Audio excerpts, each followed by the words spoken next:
Hi, everybody, and welcome to Wednesday Live. It's going to happen.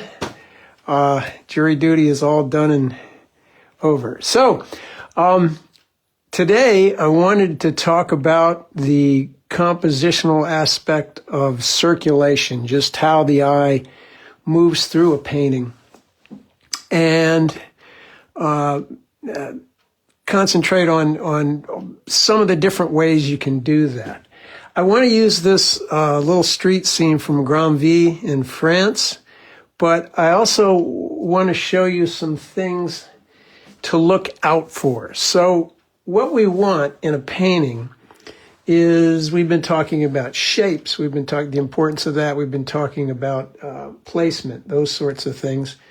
But once we get our shapes in and once we get them placed, we want to do things that will keep the viewer's eye moving through our painting, not getting stuck, and not moving on to the next painting. Hello, Michael. So, some things to watch out for. This is another street in the same town, but the issue we have here is we have a thing that's kind of blocking the front, repoussé, I think they call them, and it's leading our eye out of the picture, and we sort of have, we don't know, is it this, is that interesting, is that interesting? It becomes a little bit of a seesaw, so there's a problem. Now, there's nothing wrong with something like that. If we had four beetles walking across a thing like that, that would make it interesting because it would be an interesting shape for the eye to go around, four figures. Another problem is, this is very common here in the Midwest, is landscapes that just become flags. You've got a band of this, a band of that, and another band. And the eye kind of tends to move across and out of the picture as opposed to through it. It's very difficult to organize these things, but it can be done. As you can see, I mean, here's the flag of Rwanda. It's not too different from this situation here. So another thing is the idea of a funnel. Lines funnel us into the painting, and that's a good thing. But here you can see in this picture of this cathedral in Evreux, we kind of very quickly get to the back here, and then we're stuck here, and then, it's an interesting thing, but it's kind of all over. I mean, the ride is finished. There's nothing interesting to draw us back here. It just kind of collects there and stops. Same thing here, the interior, if you go and lay on the floor and look straight up here, you can see how that just, boom, our eye just goes up there and sort of sticks there. Hi, Jan. Now, there's nothing wrong with this architecturally. I think this kind of creating a sort of a mandala effect is appropriate for a cathedral. It's contemplative, it's centering, it's does nice things, but as far as letting our eye circulate, it kind of traps us there. One way we can get around this situation is if we have something that needs to be centralized, we can put a very engaging, interesting, irregular shape kind of in the middle. Your eye just kind of floats all around this from rows to rows and from vines, and then you go out here, maybe you come in here, you come back here, and then that archway there kind of sends you back to this shape. So it's kind of an engaging shape is like, or some high contrast, light and dark, neutral and colorful, geometric and organic. There's contrast draws the eye, but we don't want to stop it and arrest it. We want to do a kind of a catch and release sort of thing. So here you have a less romantic thing, this gorgeous shape of this sunset, which is organic, and the beautiful colors, and then this oil rig, which is very man-made and geometric. But I think the two things set one another off. Yes, we do have some bands here, but these shapes engage our eye and overcome that situation. Even just a single thing, like a person riding a bicycle in their shadow, it's just a very engaging shape. A little bit of a relief here. In a way, it kind of we just sort of circulate on that one thing. Not that that's bad. It just could maybe create something, say in this situation, if we put a little more surrounding to it. We have a narrative. So we have all this dark with this strong light shape of the figures. That sort of, the eye can go around this interesting shape. We have some echoes and repeats of rectangles and those kinds of things. Again, it does sort of draw our eye, but, you know, maybe it could suggest a little story there. Here, to go back to the subject of funnels, a funnel isn't necessarily a bad thing. It is if it draws you into the background of the picture and just sticks you there, or you know, ends the whole ride. A funnel can also be a shape like this, you know, a wide shape that becomes a narrow shape, and it leads our eye back down to this, where the eye just goes along all this amazing fun stuff here, and then all through that, and then ooh, and then it's also a rest area because it's a big area of one color. It's not busy like all of this. So we want to have some, not just the catch and release, we want to have some activity and rest in these situations so that it's not just all machine gunning the eye. Another thing is fading or losing an edge, like this foggy scene in Dubuque, where we have a very close up, we have a, you know, obvious, well-delineated thing, less so, less so, less so.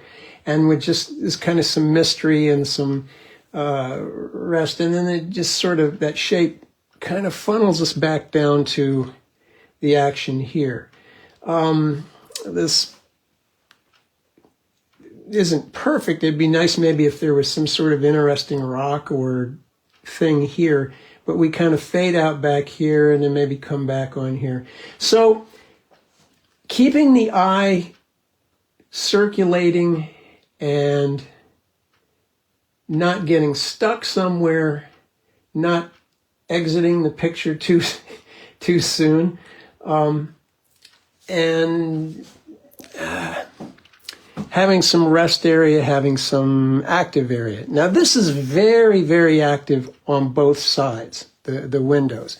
But that's not what I was attracted to in this. I was attracted to the pattern, if you squint, just this big shady shape, and then the illuminated side. So I'm going to eliminate a lot of detail over here. I wasn't interested in those windows. I don't remember looking at them. I remember what I looked at was these shapes here and that lovely thing there. I've also got a nice red, yellow, blue kind of color scheme available to me that I can, you know, create a little interest that way, given the fact that most everything else in here is just neutral colors. So for the draw on this, okay, and then my other explanation is these zigzags. They lead the eye in like the funnel does, but they give it some additional travel or additional ride. And that's kind of, it does the softer, slower version of the same thing, as opposed to just whoosh, back in there like that, this thing here. If there were some trees or bushes or some, you know, that, or flowers or something, or a shadow that came across here and created a zigzag back there, that might improve things a little bit. So, whoops.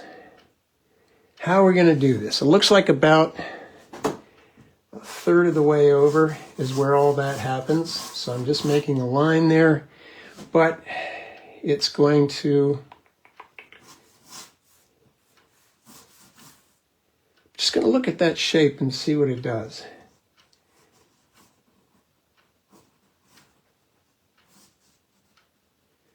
So this, get the angles, hold your pencil out. Oh, pretty steep.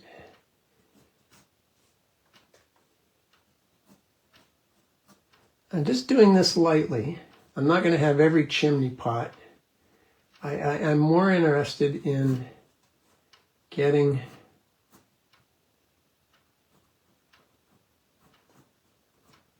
an interesting shape.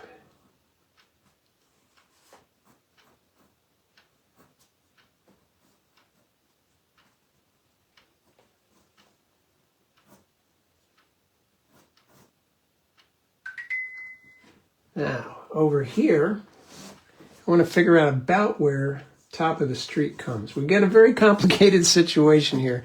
We're going uphill with our perspective. So this is where we really have to hold our pencils out.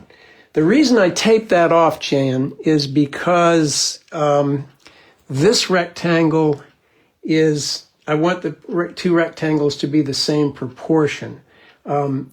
Down here, it probably would be a little too tall and skinny. It would be more like cut off there. So when you're trying to transfer something from a reference to the page or canvas or a piece of paper, make sure that the proportions of the two surfaces are the same, what do they call that now? Aspect ratio. So, hold my pencil out.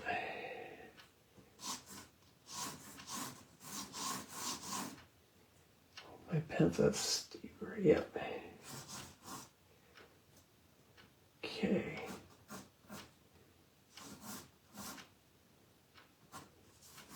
Now there are lines of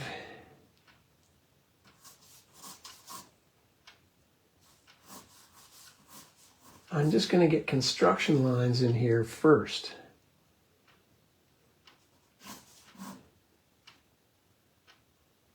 That's a bit of a curve, isn't it?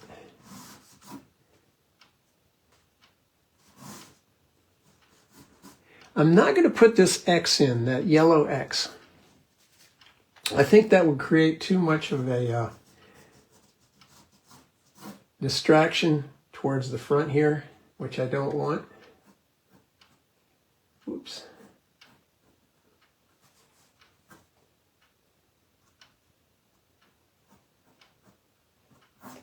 Sorry if my hand gets in the way here periodically. I'm going to try to remedy that.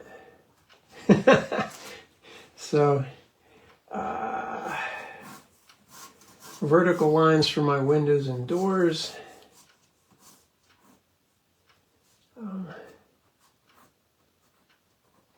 A lot of this I'm going to try and paint. Nice little cafe tables and chairs here.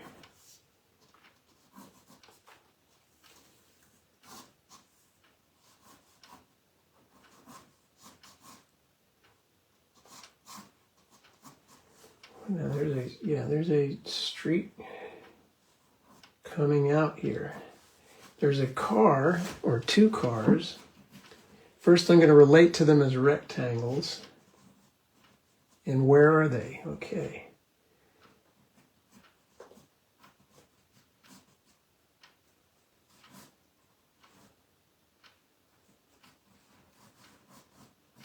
This looks like a car and a van or something.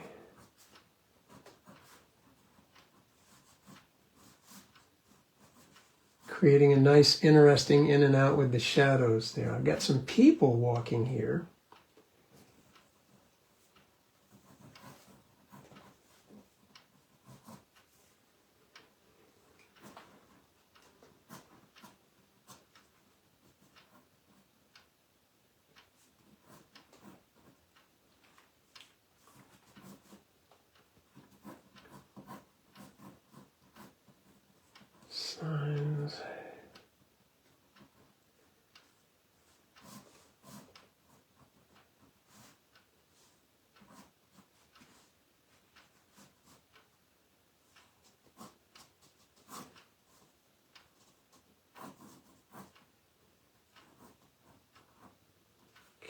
And that lovely, lovely shadow.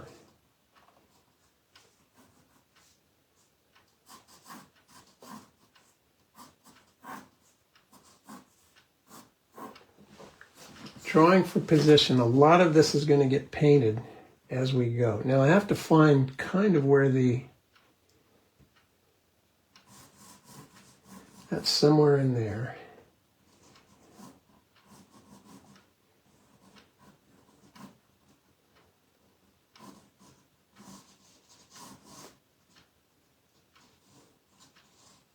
Don't really want to draw that shadow, but I think I'm going to have to at least find its corners.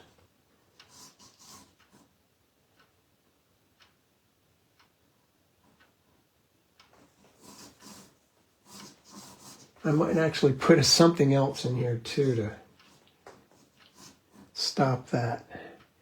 There's a very steep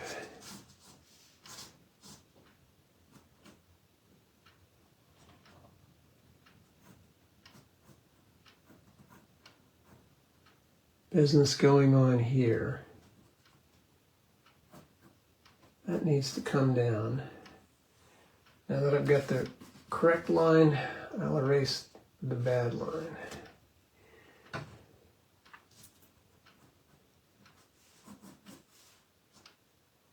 Notice that these things, they might stagger because we're going uphill.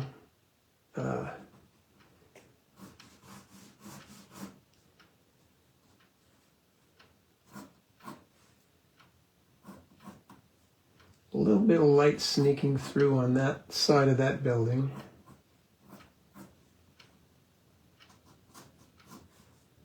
Same over here. But we're not going to overemphasize it. I'm not going to.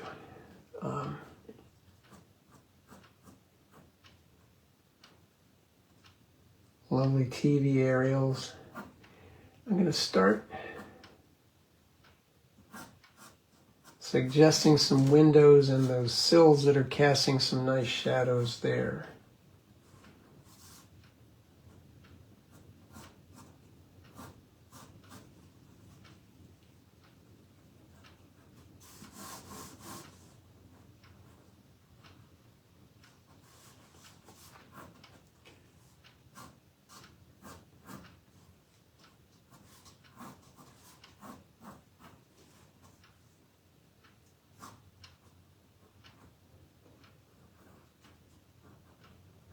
Okay.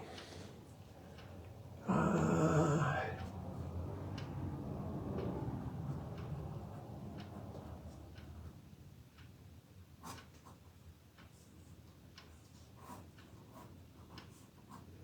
I have a figure here coming down the street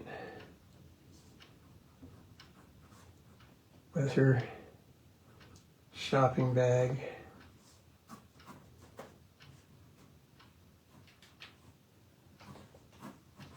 These folks will be in shade.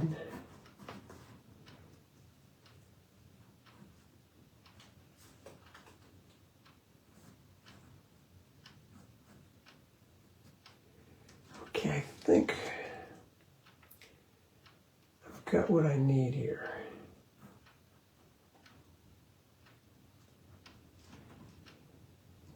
Just need to be a little more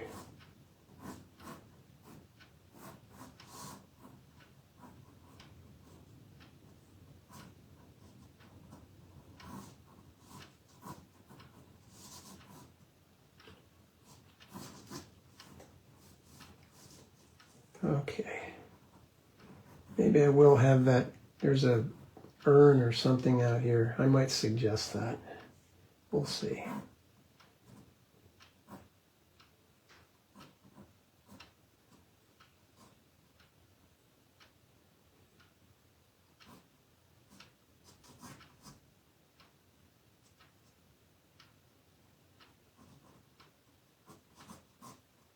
Okay.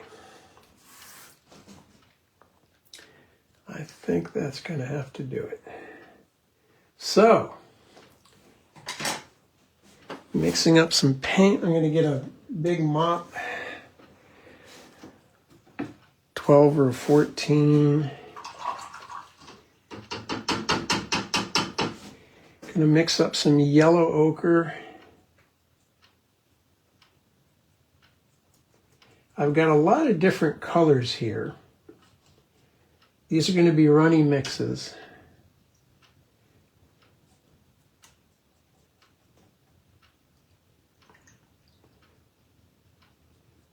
I should have my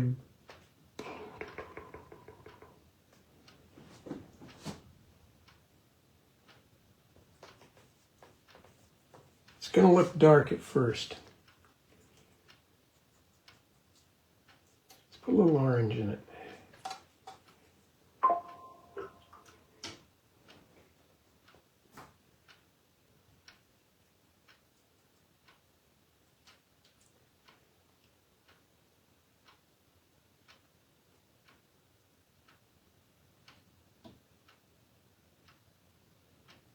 That happens in this area.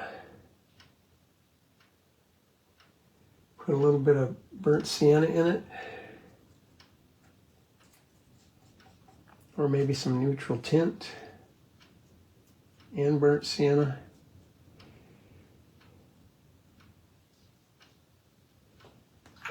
The rest of this is going to be sort of a nondescript gray.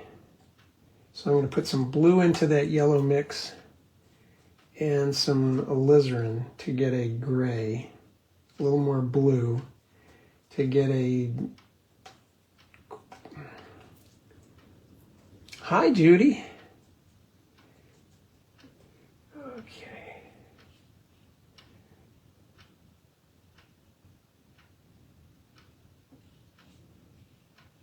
Now, I typically don't do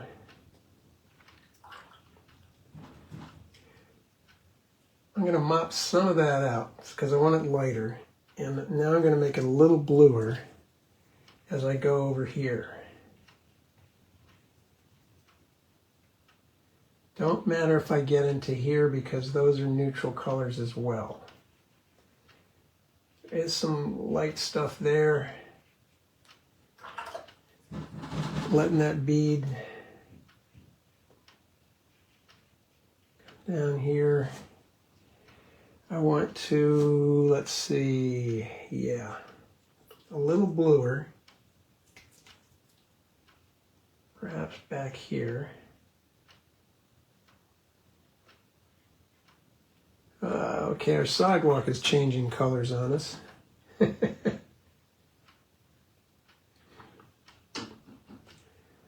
a little turquoise in that mix. Out here in the street, there is a kind of a cool bluish character to that.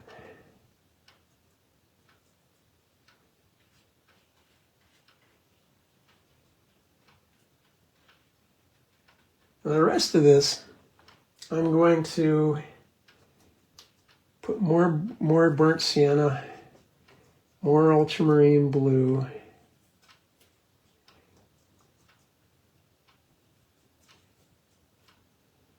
Oh, maybe some very blue. I want this very blue and a lot darker. Because back here, that looks dark. I know that looks dark. Let's get a little more blue in it.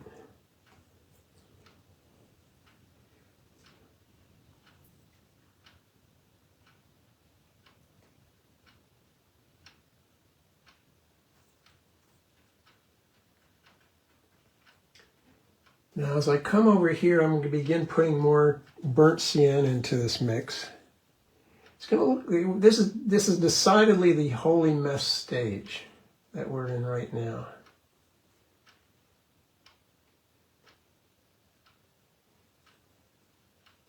Let's even get in there with some yellow ochre.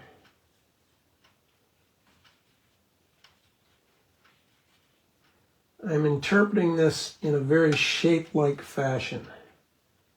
I'm not interested in buildings or things like that yet.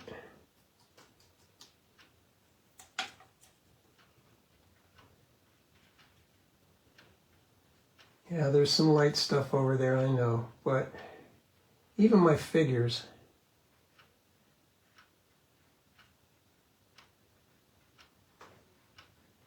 and my car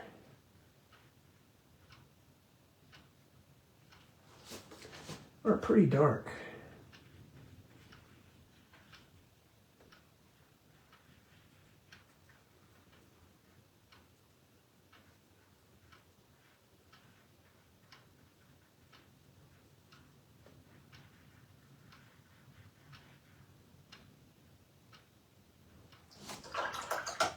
Rinsing and blotting. Hi, Charles. More blue. Lighter blue.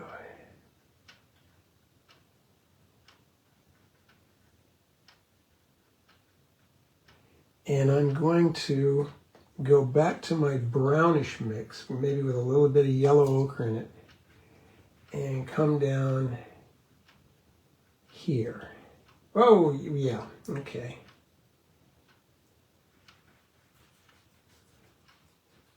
See an area I want to mop out. Put that down there.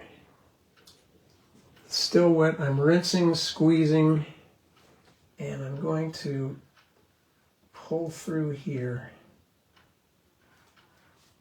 a lighter area.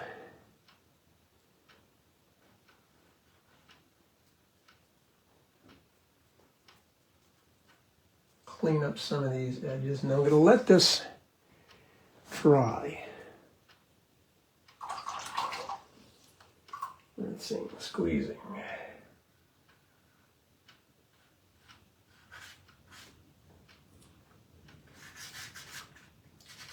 Why is that white? Shouldn't be white. Okay. We're going to dry this, and then the sky will go in. So I have to hit the mute. Hi, Carol.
Okay, so now I need to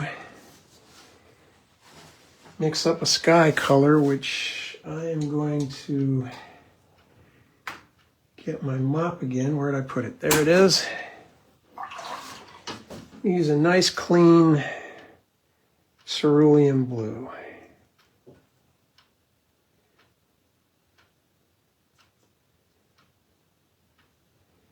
A little bit of it there, runny mix.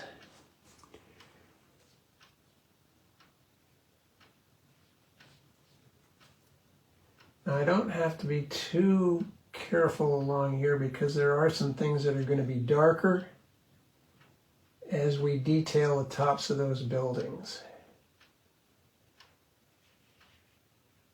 Switching to water to make that a little thinner or lighter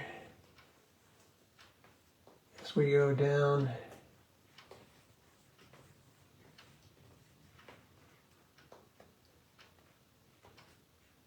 Just kind of fuse that in there. This is my rest area, my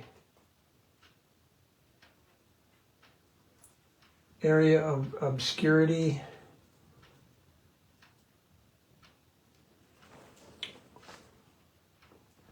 I'm going to switch to a smaller brush that holds less paint, the Oriental brush. Let's see.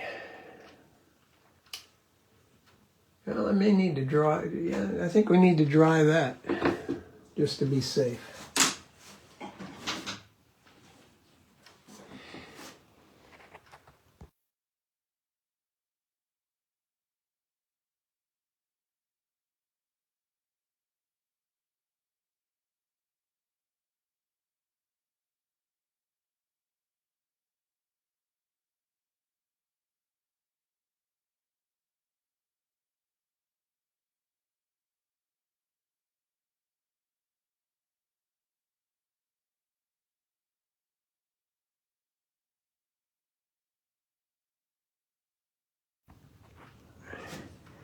Okay, back to the smaller brush. Take out any stray pencil lines that I don't want.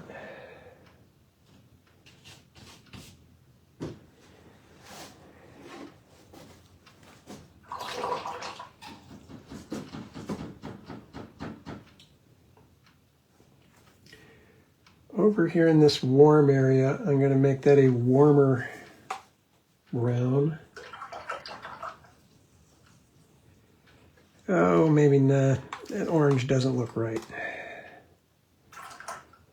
Mop that out.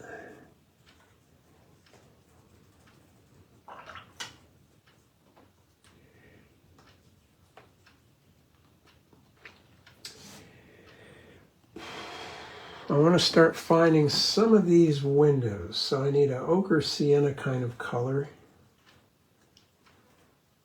Yellow ochre, burnt sienna.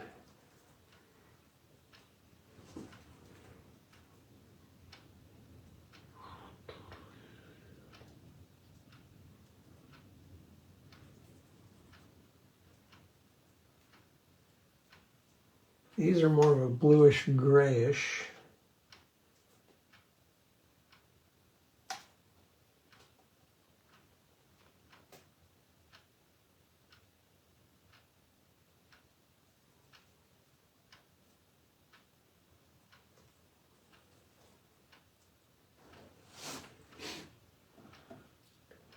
These lovely little shadowed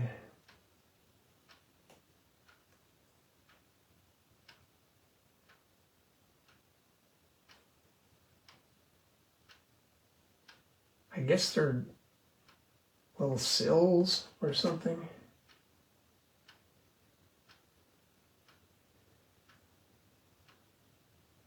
There's a window up here of some sort and a roof.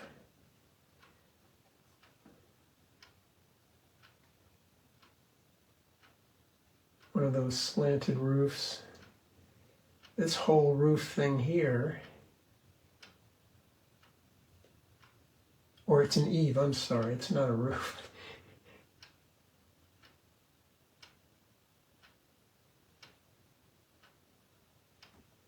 Going to get a little bit of burnt sienna and touch it into that while it's damp to get some interest out of that. So tops of these windows, I'm going to get that little triangular bit. There's the lower windows, which strike me as being sort of darker and grayer.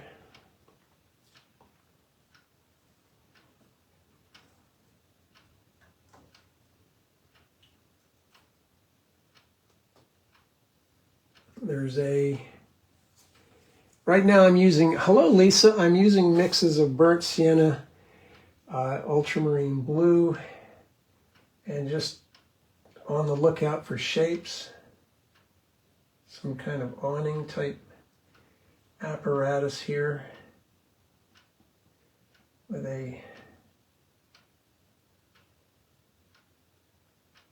now in here we have quite a bit of dark, so I'm going to get quite a bit more ultramarine blue with that mix and put that in like so. Coming down here, I'm going to get into some burnt sienna though, a little warmer mix, and I'm going to try and indicate some of these little tables and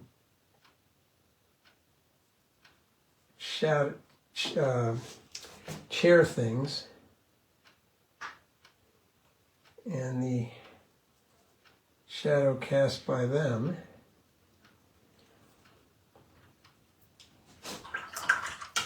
I'm just going to rinse the brush, get a little bit of the, and peter this out as it comes down to the street.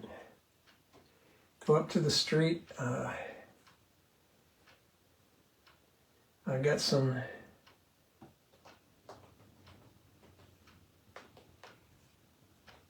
store front facade up here, and a series of windows.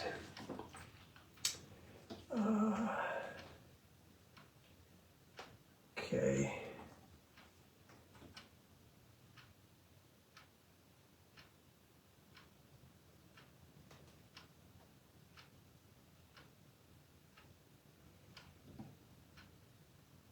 There's the same thing under here. Windows will tend to be beneath one another.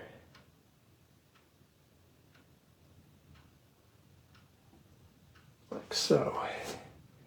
Now this stored down here, I'm going to make that, put a little bit of Prussian blue into this blue-gray mix to get a greener, blacker.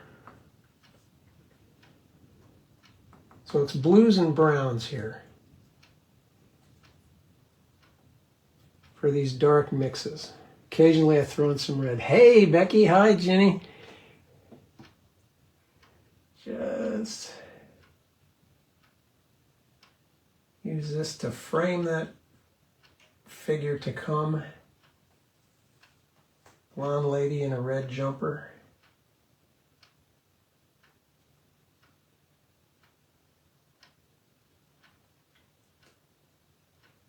There's some business back here.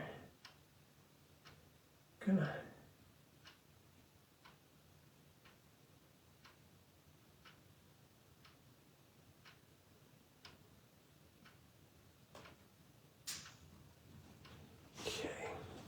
So I'm trying to make a little more of the sunny side of the street, and I'm going to try and keep the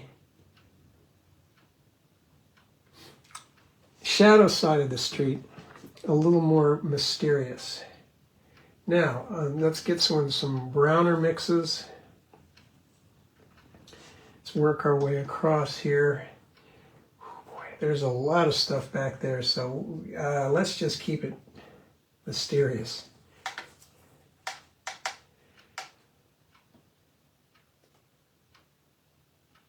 Turquoise into these colors. Turquoise, the international color of mystery. Start making it a little more purplish mystery by throwing in some quinacridone rose.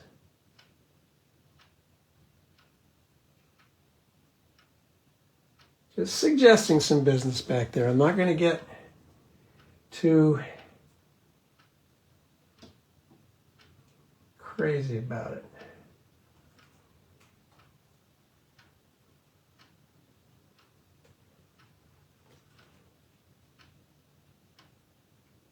Leaving some of that darker color behind for maybe some of these signs.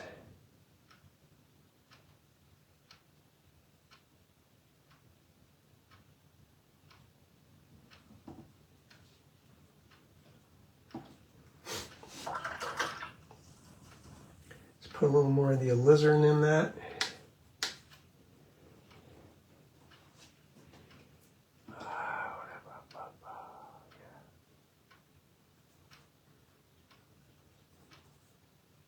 Well, that's going to be an antenna or a utility.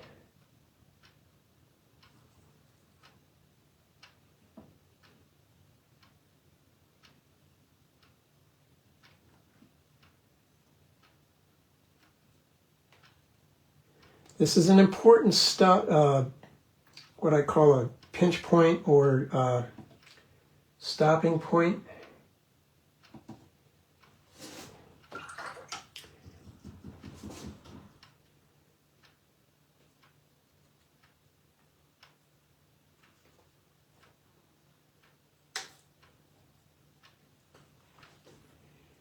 Okay, let's see, there's some Eve here.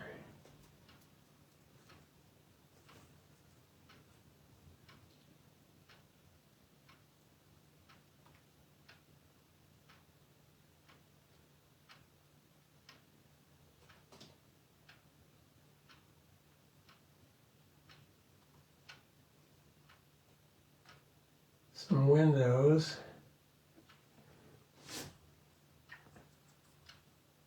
Again, I'm trying not to think of these things as things. I want to remember I'm trying to paint a big, interesting shadow shape.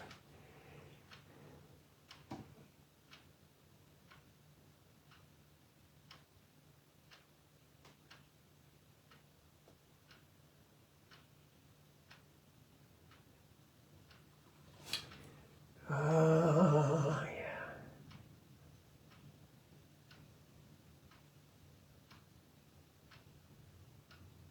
Got a cat hair on my brush. I'm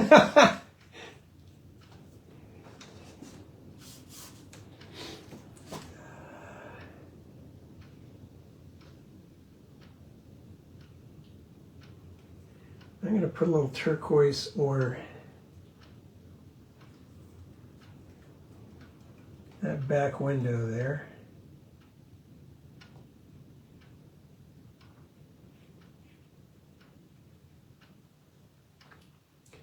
Now, let's see. There we go, get rid of that. Turn it into a bird or something. This is an important stopping point because I need to change to this color that I'm going to make into the cast shadows of the buildings. Yeah, Jen. Oh man, I got them all over the house. I'll tell you, all over the house. Let's see, ultramarine, some blue, a little bit of red.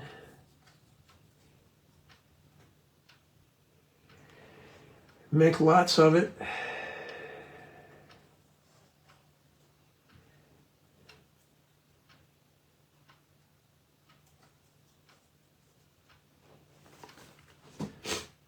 Okay.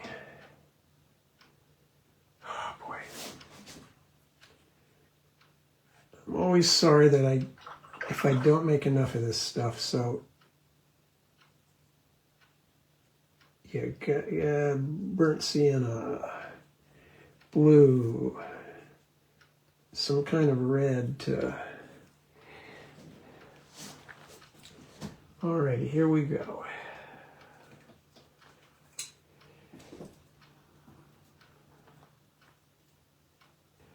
I'm going to put it over here to the side so I can dip.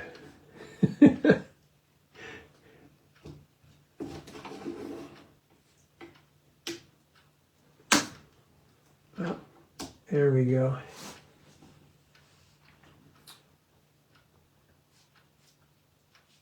Let's dampen the area above that so that it transitions nicely.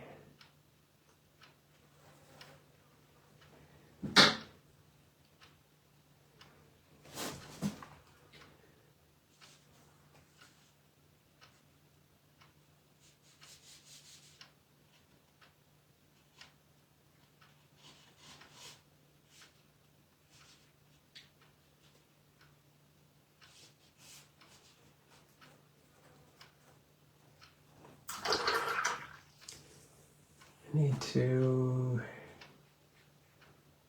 dampen the area above it so it blends in nicely. Okay, here we go. That looks pregnant and dangerous. Yep, there it goes.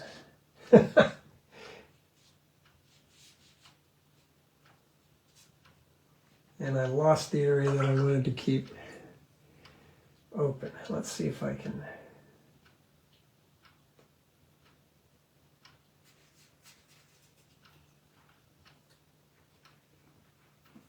Okay. Well, things are going to change on that, aren't they?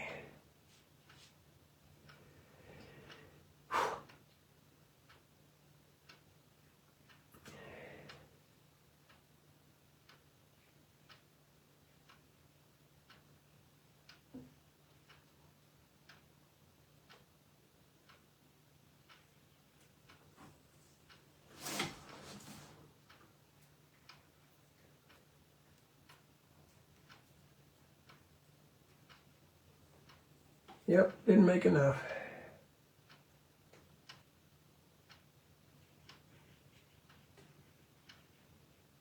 So quick, see if you can find, if I can find a stopping point or a disguise point.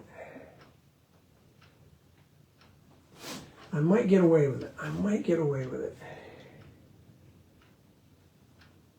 I'm going to pull an extra item out there.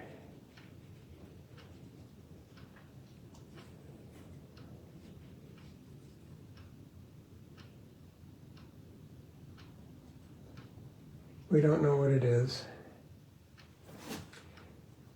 The figures cut across this. So I need to mix up more of my colors.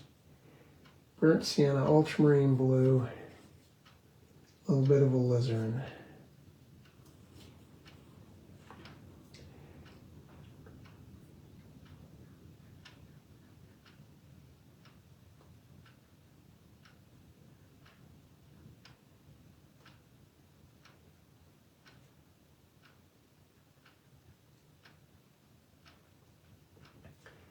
This person has a dark pants on.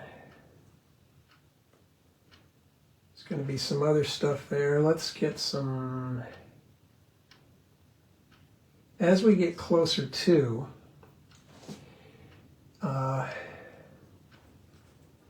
we might add a little bit of detail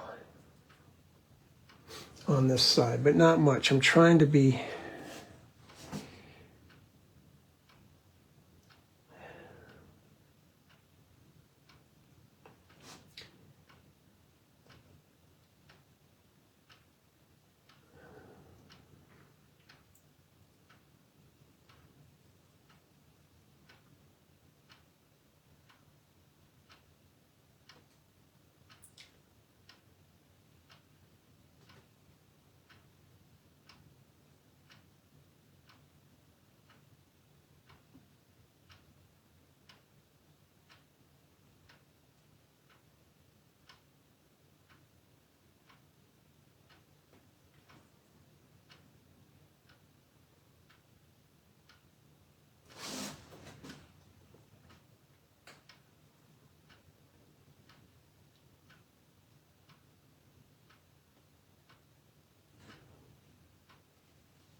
put another person in here.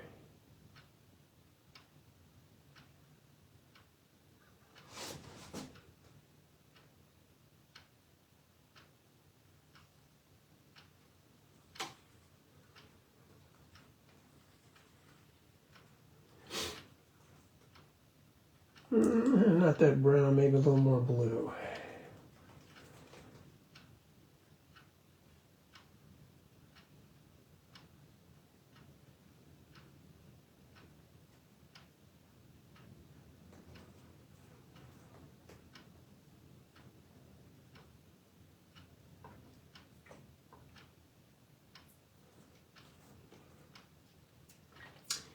Here we go, here we go. Too dark, just a little bit of that. I think I could go too dark. That's too dark. Rinse, squeeze. Pull it out. Get some turquoise. Put that in.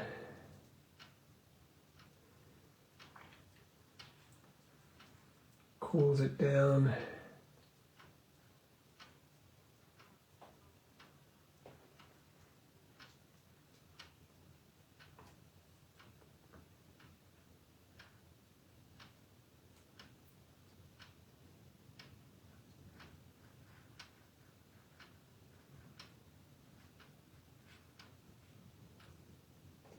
Mystery there. Let's try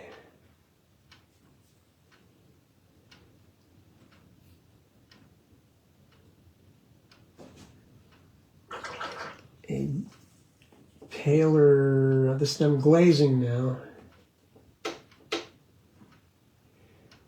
for the sidewalk over here.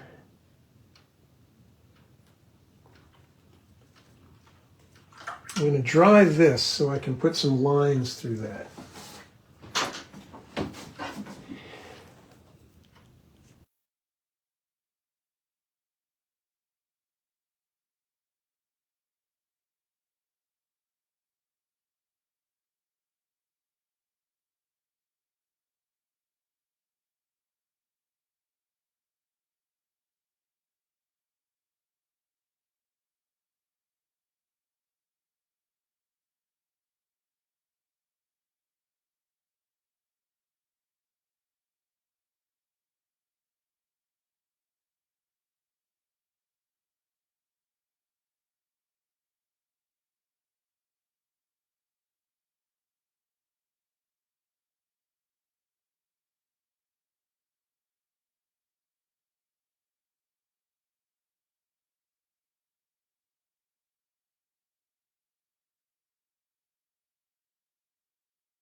Okay.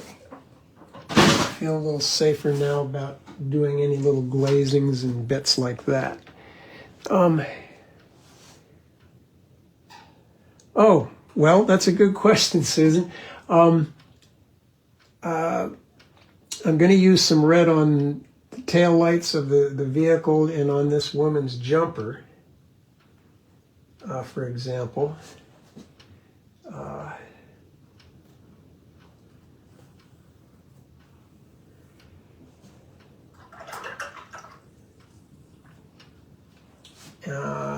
When she's a little drier, I'm going to put well, I could do it now, like a burnt sienna flesh color for her face.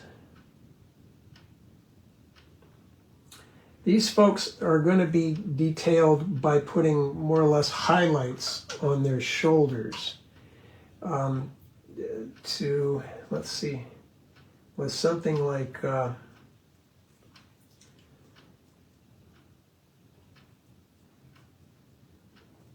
Holbein lavender.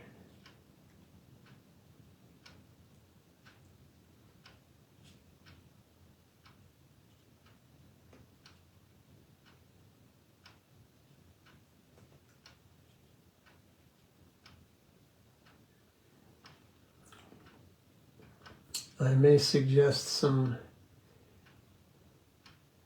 light areas like that.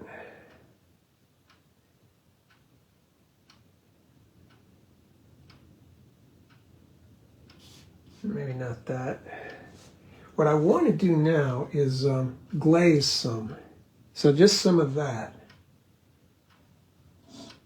lavender, which as far as I know is a mix of ultramarine blue and white.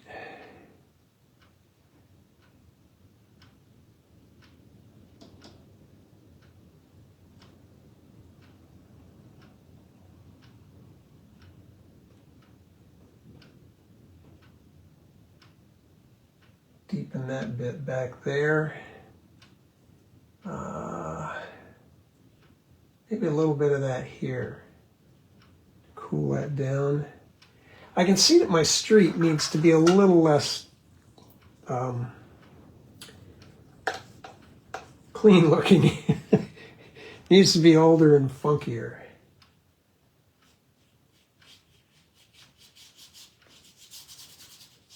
Yeah, there we go.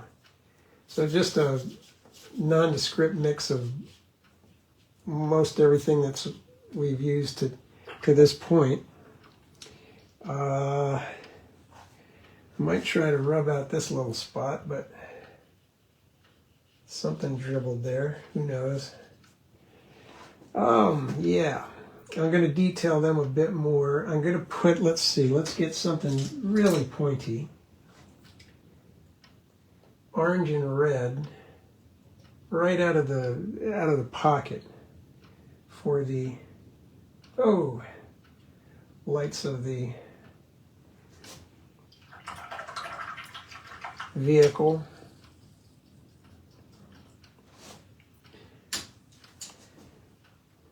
Let's see, there's a kind of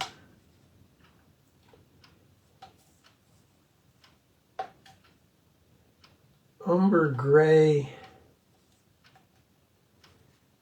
frame around these windows that I think I'd like to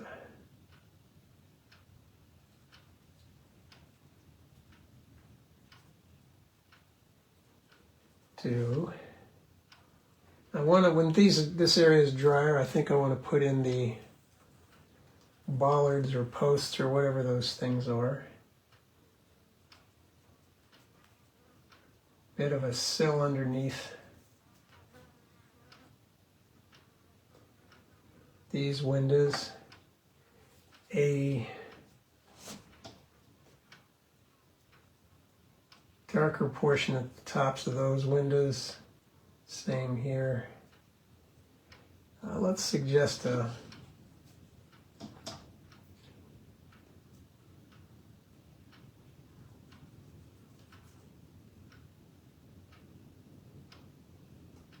doorways there. I want to put some like TV antennas or aerials. These are just things to activate that area. There's a utility line going across here. Let's have a sign.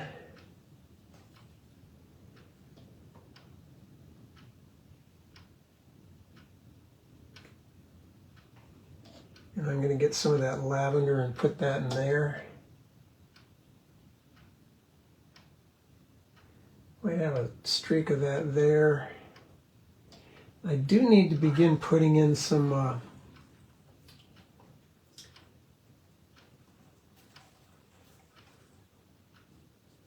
using ultramarine and burnt sienna, some just sidewalk lines.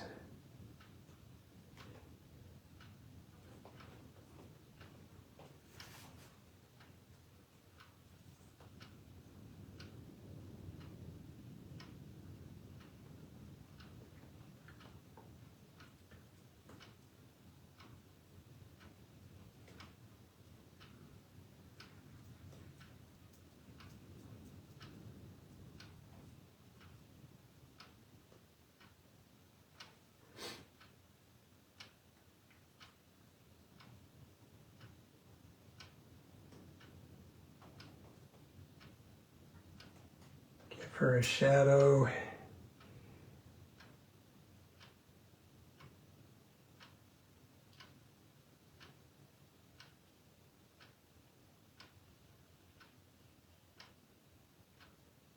That there.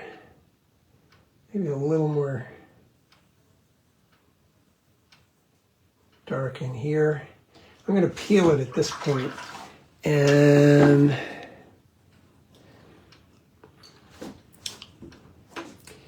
I lost that lovely little, I might be able to do a lift on that. It dribbled into that area that I wanted to cut across here.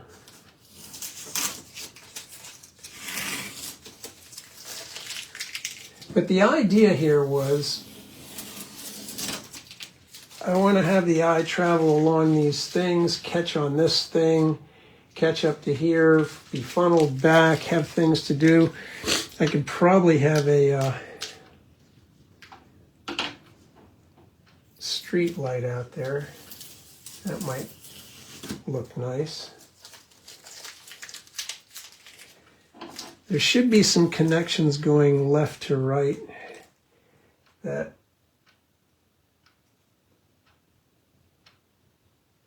we could suggest like that.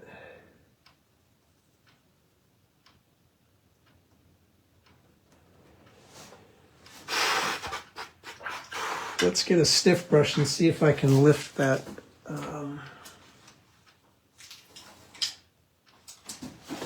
section out of here. If I can find one.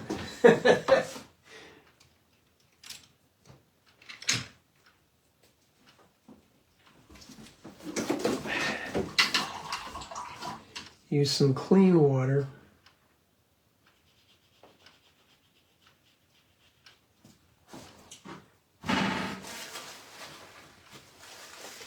There we go, that's better. That is one of the reasons I like to use burnt sienna and ultramarine blue, is because they are good lifters. So if you want to create a light spot, say for example, we wanted to have a light area in here, could have that.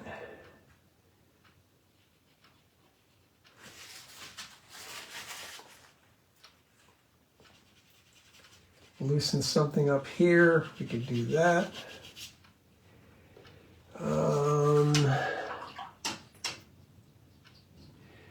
Yeah, that's the idea, is the shapes are doing the talking, I hope. I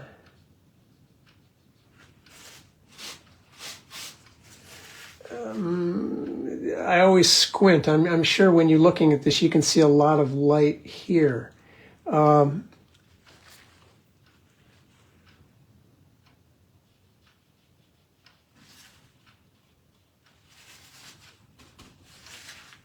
Through there, let's be careful with the intervals. Don't make these intervals too equal. That can be dangerous.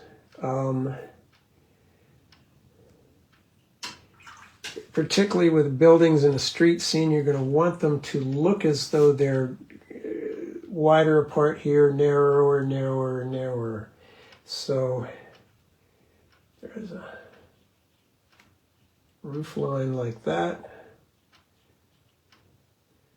There is, oh goodness, oh heavens, I see other things I want to add in here. Yeah, kind of a nondescript gray. I want to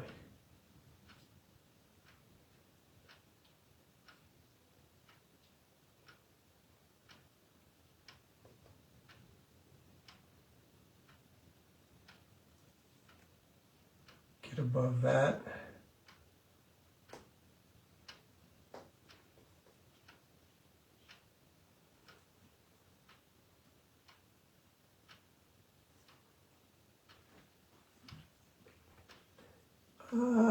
What else? Maybe some, I don't know. I think I could use a little bit more emphasis on the shoulders of the two figures and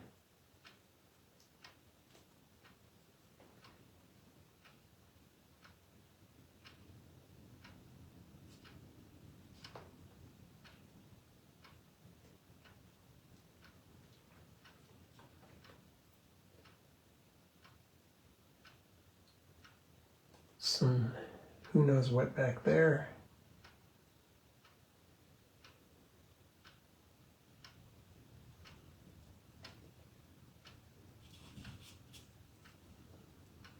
Looks like it could use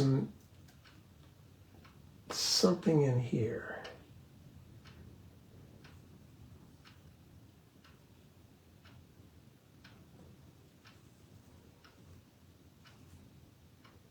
And yeah, I want to be gingerly and leave it at that, I think.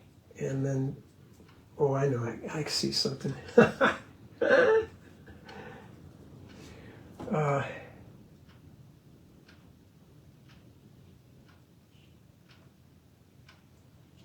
Chairs.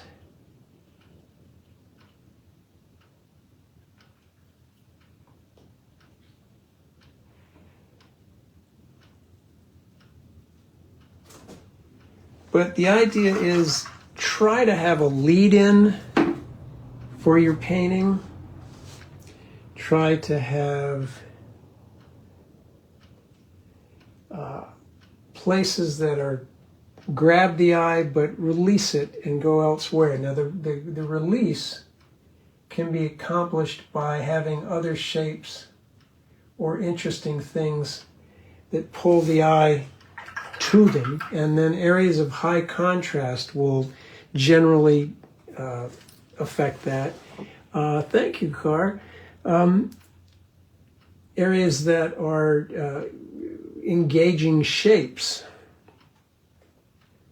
Yeah, I really would have liked to have stolen this lady and put her in. I think she would have been good. Still not too late. Avoid something that sends the viewer's eye out. Avoid having something on either side and nothing in the middle. Avoid the flag effect. Don't funnel things in without creating some sort of interesting ride, but also use that funnel as a way to kind of bring the eye back down to this. You know, we go up all this interesting stuff here and then, and it also functions as a rest area for some places that are maybe just a little too busy. Oh, I see something. That would continue through here, wouldn't it? That would have been nice if I hadn't lost that bit, but I think it would have. You try to repair things, it draws attention to the fact that you're doing that. And it's better to accent something that is working as opposed to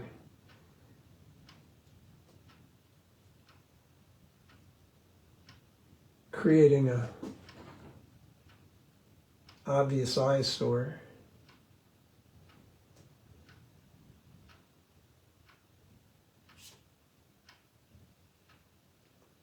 Okay, so next week I'm going to discuss a principle, the principle of asymmetry. It's the one idea that ties all the ideas together that we've been talking about with the last few projects for composition. And it'll apply to color, it'll apply to shape, it'll apply to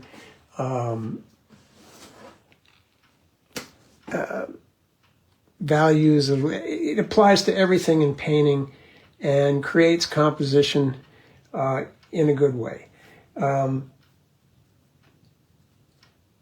To be discussed. So, thank you all for tuning in.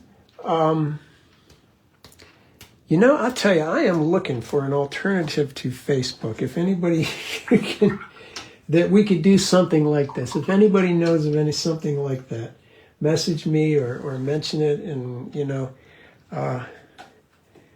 I'm beginning to wonder about Facebook. I don't know. So, thank you for tuning in. Thank you for everybody staying sane. And just hang on there and soldier on with life. Peace out. Bye-bye.